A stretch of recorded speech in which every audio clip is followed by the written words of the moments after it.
Sa magandang araw sa inyo lahat mga ka-G-Lovers, muling magbabalik Giovanni B. So may dinala sa atin dito isang Sakura AB5000. So isang subscriber natin yung nagdala nito. So titingnan natin to kung anong problema. Bali yan, may kamukha to, itong amplifier na to, yung Kibler AB5000 yata yon. So, may warranty sale pa to mga ka-G-Lovers. So, tingnan natin kasi tayong unang-unang makaka-repair nito.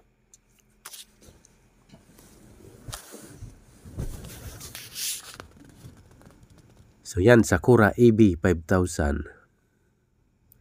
So, almost the same din ng na repair natin na Kibler. Yung itsura nito.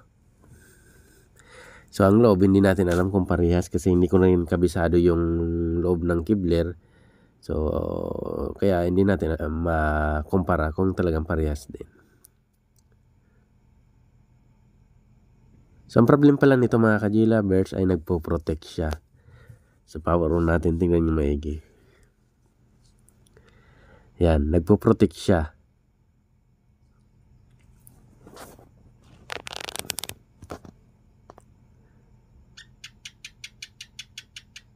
So, kaya hindi siya natunog kasi nagpo-protect.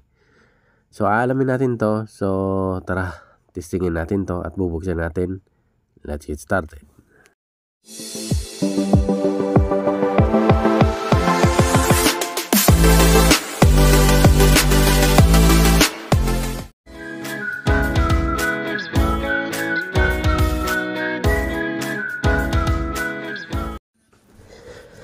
Bali nung pagbukas ko nito, pambihira, nagulat ako mga ka-G-Lovers. Bakit naman? Tingnan nyo may sunog. Yan. May dalawang resistor dyan na sunog. Tapos sa may bandang taas pa meron din.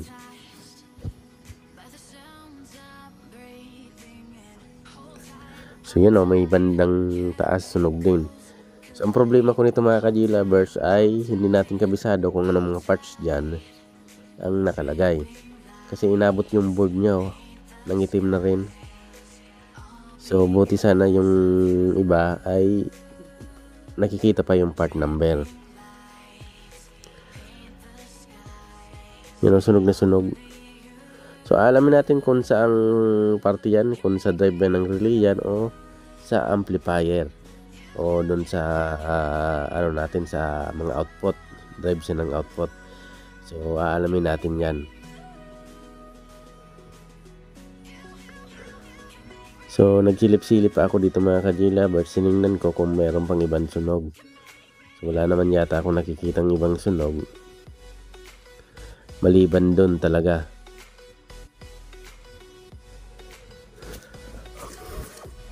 So, backlasing ko muna to. Tanggalin natin dyan sa housing niya o sa case niya.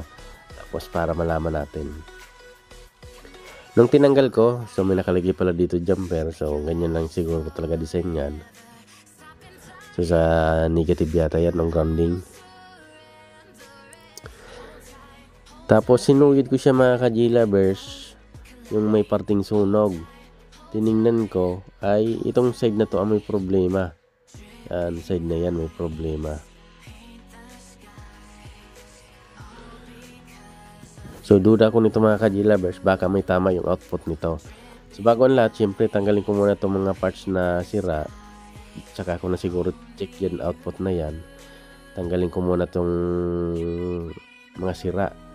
Tapos, linisan natin. So, aalamin natin kung makikita pa ba natin yung part number nyan.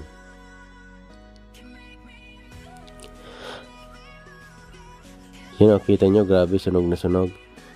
Yan. Tinanggal ko na yan yung parts. Yan, tinanggal natin. So, kailangan lang natin siguro linisan. Yung ibang parts ay talagang hindi natin makita. Yung, yan o, sinuyod ko talaga siya. Dito siya sa side na to.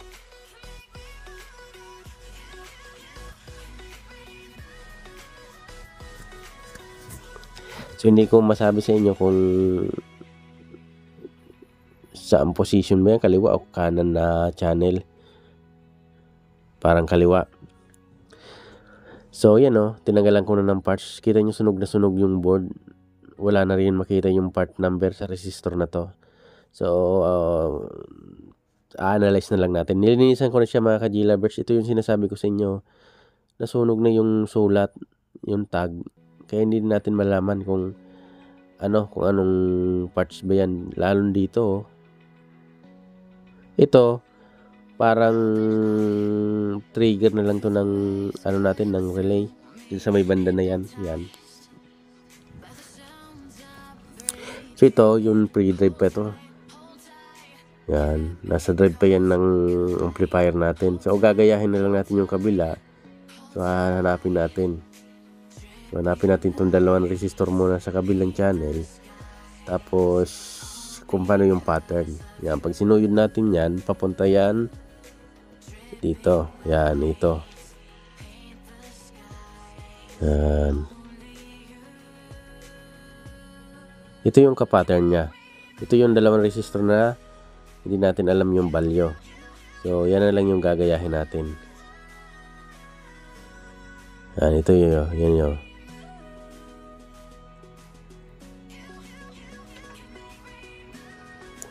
So, ito papunta dito sa paa ng resistor.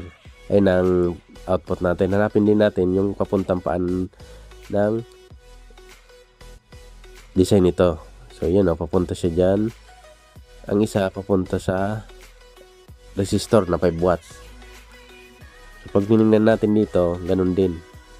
So, hanapin natin na ito yung resistor na to. Yan. Yan. Papunta yan dyan sa resistor na 5 watts. Yung isa papunta sa paan ng output natin. Yan. So, sana nagigits yung sinasabi ko. Ito na, tinanggal ko siya, hinang ko siya para makita natin. So, 5.1K, tapos 4.7K. So, bali mamaya, analyze na lang natin siya kung saan siya mga papunta. Yan, na-analyze na lang natin. Tapos yung sa may bandang baba pala mga ka-G-Lovers, ito. Yan. Itong sirang resistor na to, may 100K dyan. Tapos itong kabila, hindi natin alam kung sunog na kasi. Dito siya papunta sa transistor na yan. So yung transistor na yan ay chichik natin, baka may tama rin yan kasi nasunog yung resistor na papunta sa kanya. So hindi natin kabisado to dahil sunog siya. So kaya kung sa mga nanonood dyan, kung kabisado nyo to, so pa-comment na lang dyan sa baba. So ang gagawin ko na lang ay gagayahin ko na lang yung katabi niya. 100K din ilalagay natin. So yan mga ka-G-Lovers, kakuha na tayo ng parts. Kumuha ako ng 5.1, ay hindi pala 5.1, 5.6, wala akong 5.1, tapos 4.7K. So dito, inuna ko nilagay dito ay parehas silang 100K. Tapos yung transistor, pinalitan ko na.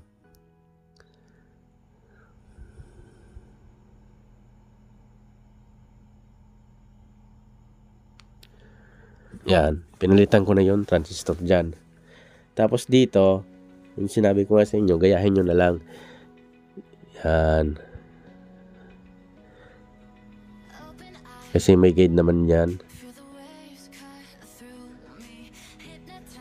Yung 4.7K, yan, itong 4.7K, dyan nakalagay. Papunta yan dito sa may paayata yun ng resistor. Tapos yung 5.1 o 5.6 yung ginamit ko, papunta dun sa may paa din ng output. So ginaya ko lang sa kabila. Tapos yung capacitor ay walang problema tayo kasi kita pa yung parts number. So walang problema tayo dun.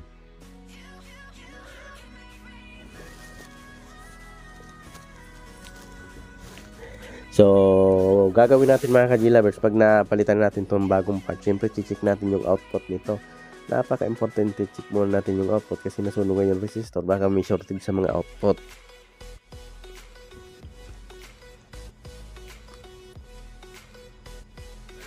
So, dun sa may sunog na to, sa pinarehas ko na lang 100K. Kaya sabi ko sa inyo, kung kabisado nyo to, so comment nyo na lang. Kasi ang nalagay ko dyan 100k, pero gumana naman siya. So hindi natin alam, baka mababa pa din yung talagang tunay na value dyan nakalagay. So buti na lang itong hindi natin talagang makuha ay triggering na lang ng relay yan. So pwede kasing tumagalin ng konti yung ano natin, yung pag switch on ng relay dahil sa maling resistor, pero at least gagana siya. So bali yan mga ka-G-lovers, na ikabit na natin. So yan o, kita nyo. Yan. Yan 5.6k. Yan, papunta yan dun sa may output natin. Tapos yung 4.7 papunta sa paan ng resistor. So ginaya ko lang yan dyan. Yan, kinabit ko na nga yan mga ka-G-lovers pala.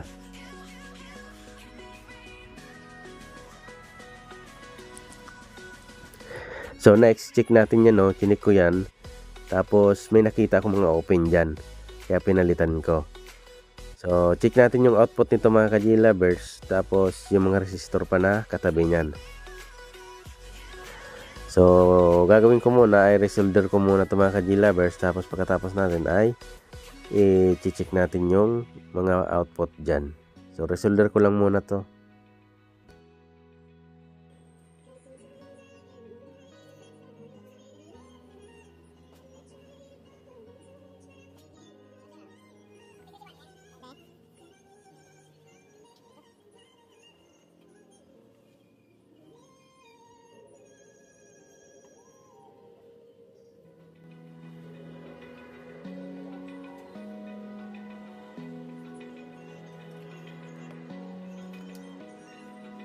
Open eye, feel the waves cut through me, hypnotized by the sounds I'm breathing in.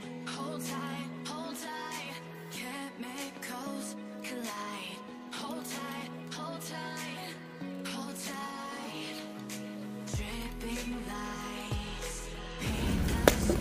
Bali na natapos natin siyang maikabit. So nag-check ako ng output kasi sisiguro din ko muna kung may tama ba yung output nito. So nung pag-check natin, tama nga yung hinala natin, kaya nag-buzzer siya, shorted yung output, kaya nasunog siguro yung mga resistor. Sa pangalawa naman, okay, shorted din. Pangatlo, shorted din. Tapos yung pang-apat, yan, shorted din to. Yung pang-apat ay good yung pang-apat. Yan, pag-check natin, good yung pang-apat. Pero ang gagawin ko ay babaklasin ko pa rin yan, pati na rin yung nakadikit dyan sa heatsink. So i-check na rin natin, baka kasi shorted dyan. Tapos yung resistor pala dyan, may nakita kong open na malit, napalitan ko na. Yan. Tapos yung mga resistor dito na ano din na 5 watts may open din. So mamaya titingnan natin. So tayo kailangan ko muna itong tanggalin. So balik tayo pag natanggal na natin, kasi medyo matagal to bago siya natanggal, kasi medyo mahirap din tanggalin yung mga output na yan.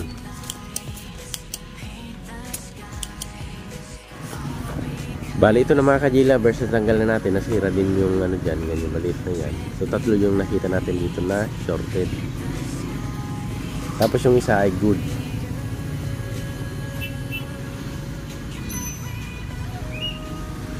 So nahirapan ako magtanggal nito kasi talagang iba pa yung gamit na lead, kaya medyo mahirap tanggalin. So yun, napapakita ko sa inyo, iti-test natin. So shorted to. So bali ang part number nito ay titingnan natin. At sa C5200 at A1943 lang naman to.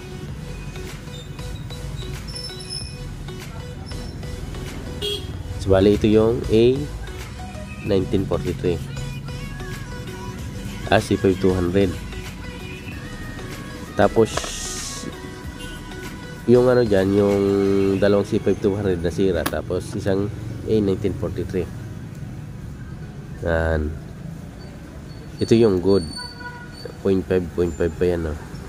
Ito yung good.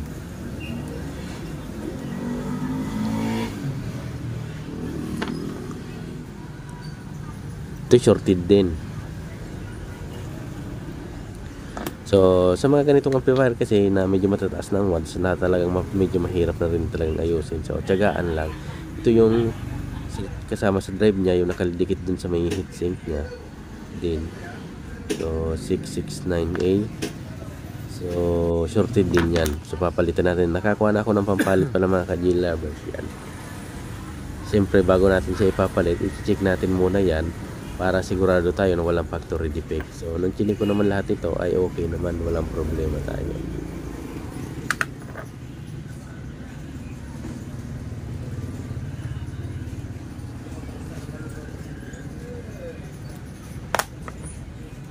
So yan naman ka-G lovers, chinik ko lang muna yung ano na to, yung mga output.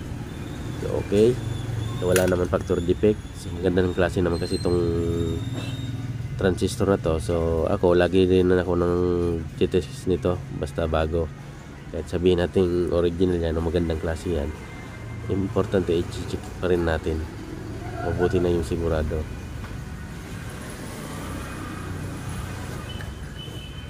So okay, natapos na natin ma-check ito mga ka-G lovers. Syempre yung resistor naman i-check natin doon sa ano, sa amplifier na yon.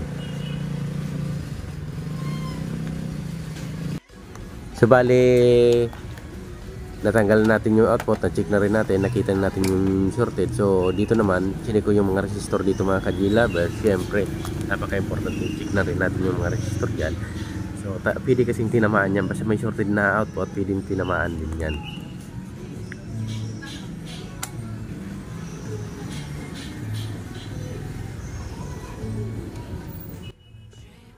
So mahirap lang talagang hanapin dito kung anong position ng mga resistor dyan kasi hindi natin nakikita. Kailangan natin palipat-lipat pa. I-analyze ko na lang siya.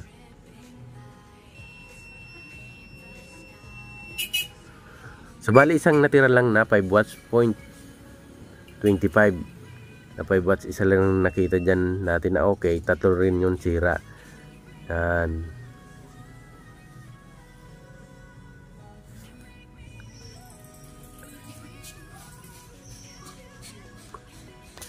So next natin, tatanggalin natin yung resistor na 5 watts, tapos yung mga maliliit din na resistor na open. So tanggalin lang natin. So yan, natanggalin natin yung mga 5 watts. So check pa rin natin.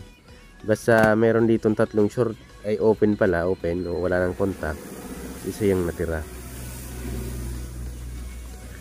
So check natin, tingnan nyo maigi. O nasa mig na, so sira to. So 0.25, 5 watts to. So point lang yan. Almost shorted o fusible lang to. O, sira din.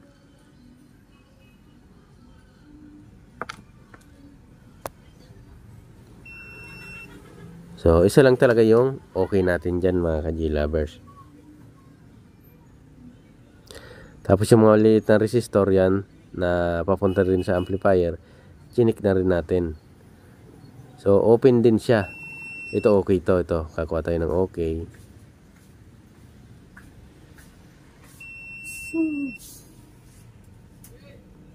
Ako ang mag-iraral. Ha? Makaboto na. Ay di siya nanganay. Kasi may gusto na kung ano mo. Hindi na siya makaboto.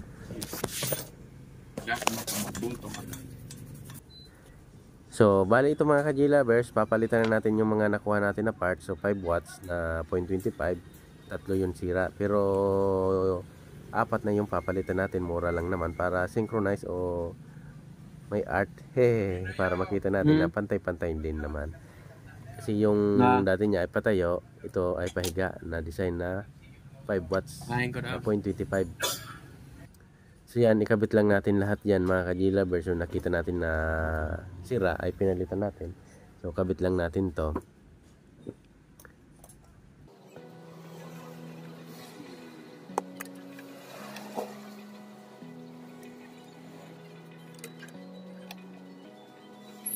Open eye, feel the waves cut through me, hypnotized by the sounds I'm breathing in. Hold tight, chemicals collide.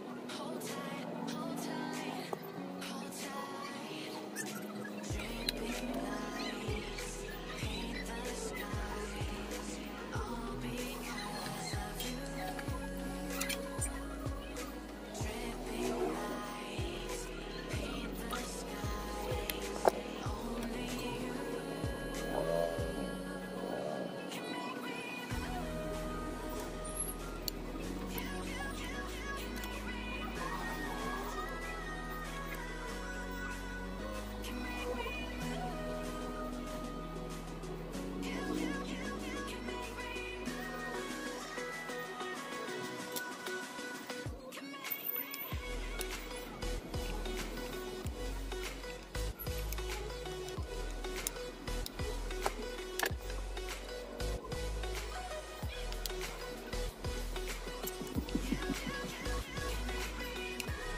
So bali, nung pag-power on natin ito mga ka-G-lovers, tingnan nyo maigi na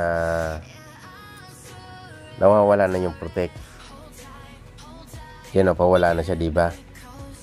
So, syempre, i-check natin yung voltage biasing habang wala pang output. So, bali, hindi ko pa siya kinabitan ng output kasi nga gusto ko munang ma-check yung voltage biasing nito baka kasi may problema.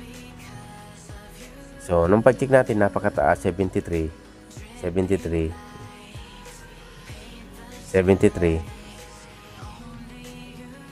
73. So bali dito may output na to, kaya bali 0.3, ito yung good na channel, 0.3 din yan. Yan, 0.3,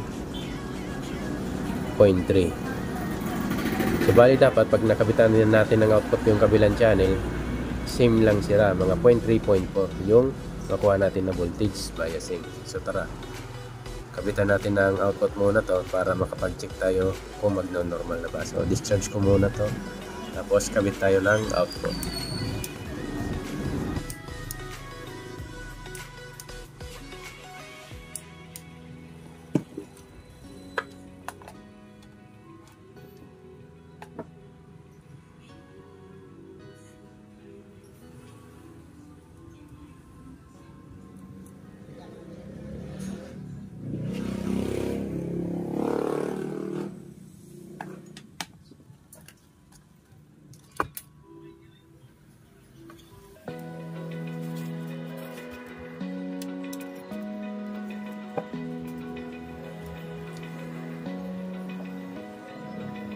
Open eye, feel the waves cut through me, hypnotized by the sounds I'm breathing in. Hold tight, chemicals collide.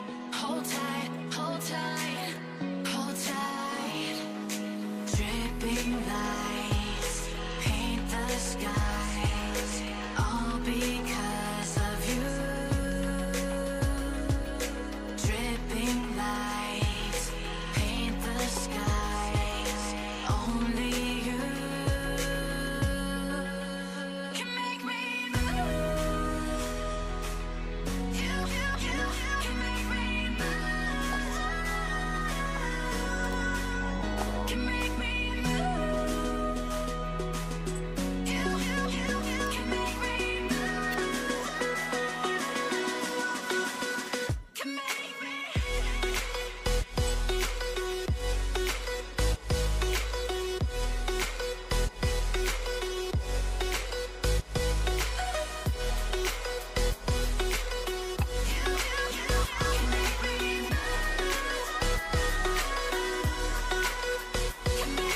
So alive, make it last forever. Stop in time, yeah, I'm surrendering. Hold tight, chemicals collide. Hold tight, hold tight, hold tight. Dripping lights paint the skies, all because of you. Dripping lights paint the skies, only you can make me move. You can make me move. Can make me move. Can make me move. You can make me move. Can make me.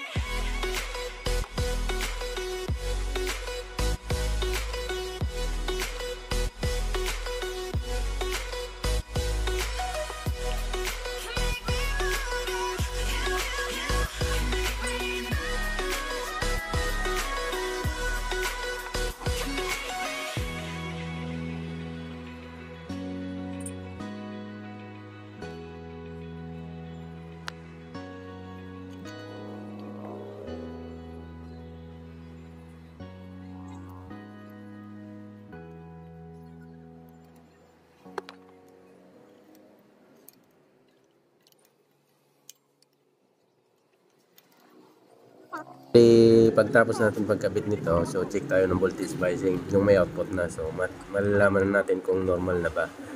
So kanina 73 volts yung check natin na voltahe, diba? Ang taas ng walang output. So pag may output na, dapat nasa 0.3, 0.4 na lang yan dapat.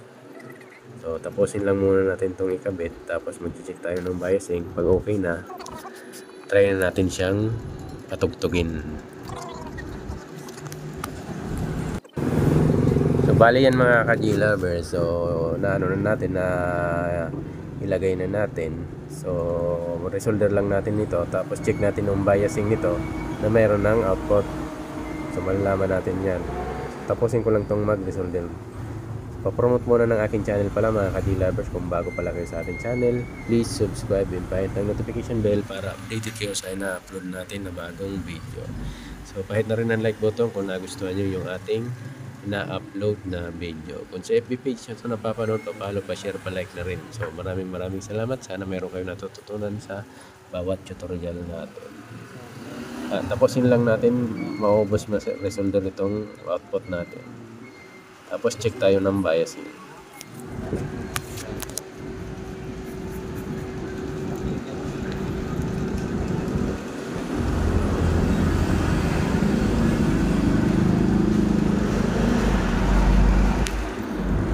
So, salamat pala sa subscriber natin na nagdala nito. So, kahit medyo malayo siya, dinala pa rin dito sa ating shop. So, maraming salamat sa kanya.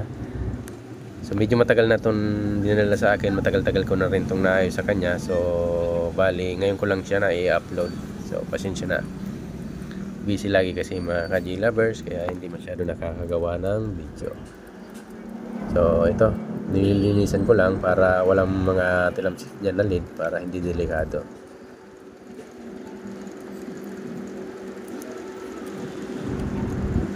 Tapos yan,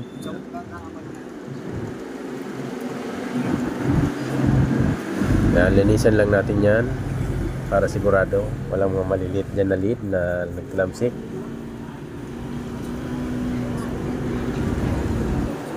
And contact cleaner, alisan natin ang mga rumi-rumi pa dyan para sigurado na.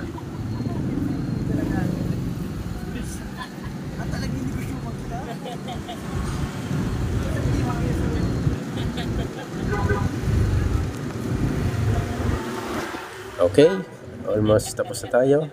So sunod nito ay mag-check na tayo ng voltage biasing. Sabi ko nga sa inyo, dapat nag-range sa 0.4 ay 0.3, 0.4 hanggang 0.5. Yung range natin na voltahe para sa voltage biasing natin. So mag-voltage bias tayo.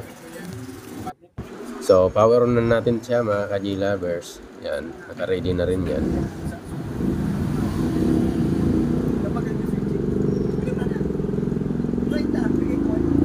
Tapos check natin yung voltage biasing. So sabi ko nga, range natin 0.3, 0.4, 0.5. So okay yan pag nasa dyan parte. So bali hindi na rin ito nagpo-protect pala pag pinapower on mo. So wala rin naman umuso. Yan. So ready ko lang to, tapos power on natin. Yan, 0.4 yung biasing nito. Isa-isin lang natin, dahan-dahan lang baka kasi masundot natin yung heatsink, mag-spark. 0.4, 0.4, 0.4. Bali 0.4 naman siya lahat. So tingnan natin kung may DC output naman, kasi nag-switch na yung relay. So malamang sa malamang wala tong DC output kasi nag-switch na yung relay. So wala rin DC output.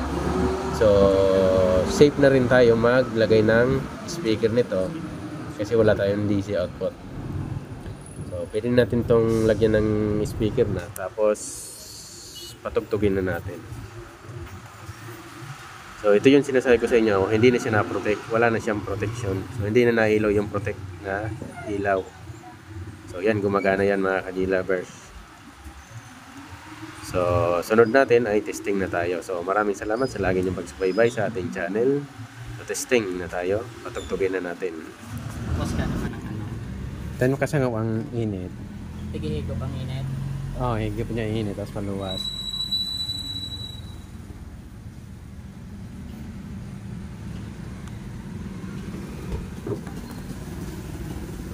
Nino sa nakanta ng kang ano kan. Nagpo-protect ni ka sa bago. Oh, aro ka nag-shoots nan belay, pili ka nang patanaw. I roll right behind Yun na. you. Pag may picture pan bo, linoli ay may loudness. Besides Ngayon, mine, I've seen the post. You miss the end, it shows. Funny how you think you're moving. Saan na nagadya? Sa automatic ka dyan? oh, Oh, even in the morning, I look, you still feel me wrapped up in the sunlight, peeking through your curtains. Tara no eh. Music, all the birds are singing out. Kasi,